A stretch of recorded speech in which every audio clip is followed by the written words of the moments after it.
ಬೆನಕ ಬೆನಕ ಏಕದಂತ ಪಚ್ಚಕಲ್ಲು ಪಾಣಿ ಮೆಟ್ಲು ಒಪ್ಪುವ ವಿಘ್ನೇಶ್ವರ ನಿನಗೆ 21 ನಮಸ್ಕಾರಗಳು. ಸಂಜನಾ ಸಂಜನಾ ಏನ್ ಮಾಡ್ತಾ ಇದ್ದೀಯೇ? ದೌಡು ಬಾರಿ. ಯಾಕ್ರಿ ಸಂಜನಾ ಸಂಜನಾ ಅಂತ ಒಂದೇ ಸುಮ್ಮನೆ ಹೋಗಕತ್ತೀರಲ್ಲ, ಏನ್ ವಿಷಯ? ಏನೇ ಇದು ನಿನ್ನ ಅವತಾರ? ಎಲ್ಲಿ ಬಂದಿ? ಇನ್ನೆಲ್ಲಿಗೆ? ಮಹಿಳಾ ಸಮಾಜಕ್ಕೆ ಇವತ್ತು ಇಂಪಾರ್ಟೆಂಟ್ ಮೀಟಿಂಗ್ ಐತಿ, ಹೋಗಿ ಬರ್ತೀನಿ. ನಿನ್ನ ಮೀಟಿಂಗಿಗೆ ಬೆಂಕಿ ಹಚ್ಚು. ಅಲ್ಲಿ ನಿನ್ನೆ ನಾನು ನಿನಗ ನಾಳೆ ಸಂಕಷ್ಟಿ ಐತಿ, ವಿಶೇಷ ಪೂಜೆ ಮಾಡ್ಸಾಕತ್ತೀನಿ. ನಿನ್ನ ಪಾರ್ಟಿ ಫಂಕ್ಷನ್ಗಳಿಗೆ ರಜಾ ಹಾಕಿ ಮನೆಯಲ್ಲಿದ್ದು ಪೂಜಾಕ್ಕೆ ಬೇಕಾದ ಸಾಮಗ್ರಿಗಳನ್ನ ರೆಡಿ ಮಾಡು ಅಂತ ಹೇಳಿದೀನಿಲ್ಲ? ಹೇಳಿದ್ರಿ, ಏನಾದೀಗ? ಏನಾತು ಅಂತ ಕೇಳಿದ್ರಿ ಏನ್ ಹೇಳ್ಬೇಕು ನಿನಗೆ? ನೀ ಹಿಂಗ ಬೇಜವಾಬ್ದಾರಿ ಮಾಡ್ತೀಯ ಅಂತನ ನಾನು ನಸುಕಿನಾಗ ಎದ್ದು ಪೂಜಾಗ ಎಲ್ಲಾ ವ್ಯವಸ್ಥೆ ಮಾಡಿದ್ದೀನಿ.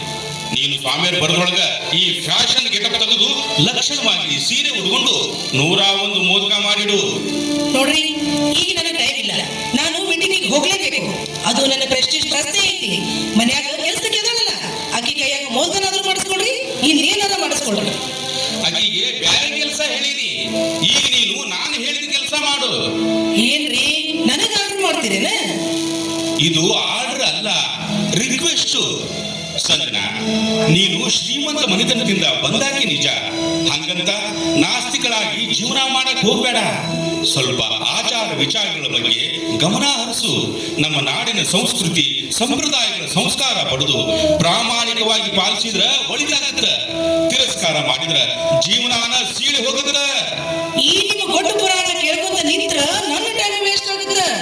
ಸಂಕಷ್ಟ ಅಂತ ಪೂಜೆ ಅಂತ ನೀವ ಮಾಡ್ಕೊಡ್ರಿ. ಸದ್ಯ ನನ್ನ ದಾರಿ ಬಿಡ್ರಿ, ನಾನು ಹೋಗ್ಬೇಕು. ಸಂಜನಾ, ನನ್ನ ಮಾತು ಕೇಳು. ದೇವ್ರ ಕಾರ್ಯ ತಿರಸ್ಕಾರ ಮಾಡಿ ಹೋಗ್ಬೇಡ, ಅದು ನಿನಗೆ ಶ್ರೇಯಸ್ಸಲ್ಲ. ರೀ, ನನಗೆ ಯಾವ ಶ್ರೇಯಸ್ಸು ಬೇಕಾಗಿಲ್ಲ. ದೇವ್ರು ದಿಂಡ್ರು ಅಂತ ಕಾಲ ಕಳೆದ್ರೆ ಲೈಫ್ ಎಂಜಾಯ್ ಮಾಡಕ್ಕಾಗತ್ತ? ಅಯ್ಯೋ ಮಂಕದೆಣ್ಣೆ, ನೀನು ಲೈಫ್ ಎಂಜಾಯ್ ಮಾಡಕ ಯಾರು ಬೇಡ ಅಂತಾರ. ಆದ್ರ ನನ್ನ ವೈಫ್ ಆಗಿರೋ ನೀನು ಇವತ್ತಿನ ಪೂಜಾ ಕಾರ್ಯದಲ್ಲಿ ಭಾಗಿಯಾಗಿ ಸೇಫ್ ಆಗಿರೋ ಮಾರ್ಗ ಕಂಡು ಅಂತ ಹೇಳ್ತಾ ಇದ್ದೀನಿ. ನನ್ನ ಮಾತು ಕೇಳಿ ಒಳಗೆ ಹೋಗಿ ಬಟ್ಟೆ ಬದಲಾಯಿಸ್ಕೊಂಡು ಬಾ. ಭಕ್ತಿಯಿಂದ ವಿನಾಯಕನ ಸೇವೆ ಮಾಡೋಣ. ವಿನಾಯಕ ವಿನಾಯಕ, ಆ ನಿಮ್ಮ ವಿನಾಯಕ ನಾನೀಗ ಹೋಗುದನ್ನ ತಡೆಯುವ ಶಕ್ತಿ ಐತೇನ್ರಿ? ಆ ಶಕ್ತಿ ಅವನಿಗಿದ್ರ ಈಗ ನಾನು ಹೊಂಟಿನಿ. ಹೆಂಗ ತಡಿತಾನೋ ತಡಿಲಿ, ನಾನು ನೋಡ್ತೀನಿ. ಬೇಡ ಸಂಜನಾ, ನನ್ನ ಮಾತು ಕೇಳು. ಸರಿ ರೀ.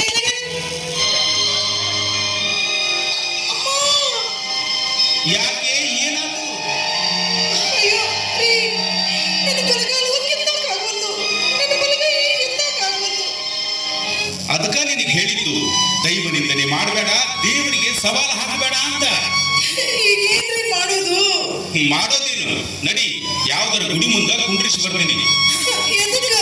ಅಮ್ಮ ತಾಯಿ ಅಂತ ಭಿಕ್ಷೆ ಬೇಡಾಕ. ಏನ್ರಿ ಹಿಂಗ್ ಮಾತಾಡ್ತೀರಿ?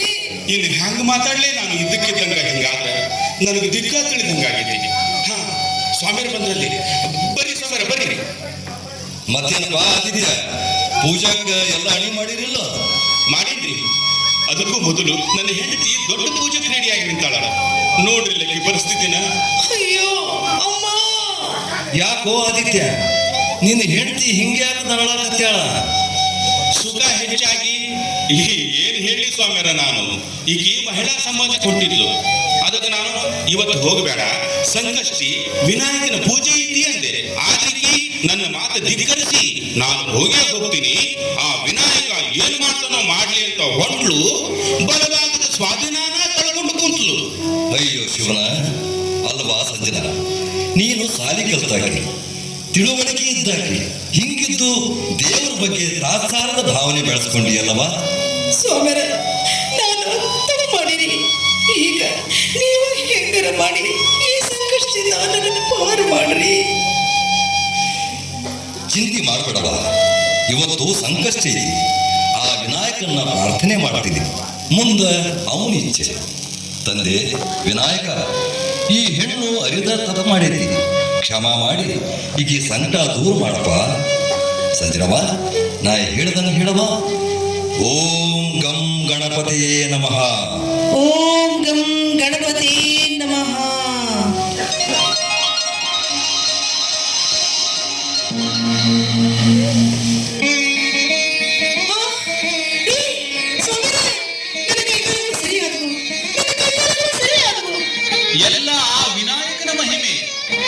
ಪ್ರಕೃತಿಯ ಶಕ್ತಿಗೆ ಯಾವುದೂ ಅಸಾಧ್ಯವಲ್ಲ. ಯಾರು ದೈವವನ್ನು ಕಡೆಗಣಿಸಬಾರದು. ನಮ್ಮ ಹುಟ್ಟು ಸಾವುಗಳ ಮಧ್ಯೆ ಬಂದು ಹೋಗುವ ಕಷ್ಟ ಸುಖಗಳಿಗೆ ಆ ಭಗವಂತನೇ ಕಾರಣನಾಗಿರುತ್ತಾನೆ. ಅಂದಾಗ ಅವನ ಅಧೀನದಲ್ಲಿರುವ ನಾವು ಬದುಕಿರುವ ಸಮಯದಲ್ಲಿ ಅವನನ್ನು ತೆಗಳದೆ ಭಕ್ತಿಯಿಂದ ಆರಾಧಿಸುವ ಭಾವ ಬೆಳೆಸಿಕೊಂಡರೆ ಜೀವನ ಸಾರ್ಥಕವಾಗುತ್ತದೆ. ತಂದೆ ವಿನಾಯಕ, ನಿನ್ನ ದರ್ಶನ ಪ್ರಸಾದಿಸಿ ನಮ್ಮನ್ನು ಉದ್ಧರಿಸು. ಓಂ ವಿಘ್ನೇಶ್ವರಾಯ ನಮಃ. ಓಂ ವಿಘ್ನೇಶ್ವರಾಯ ನಮಃ.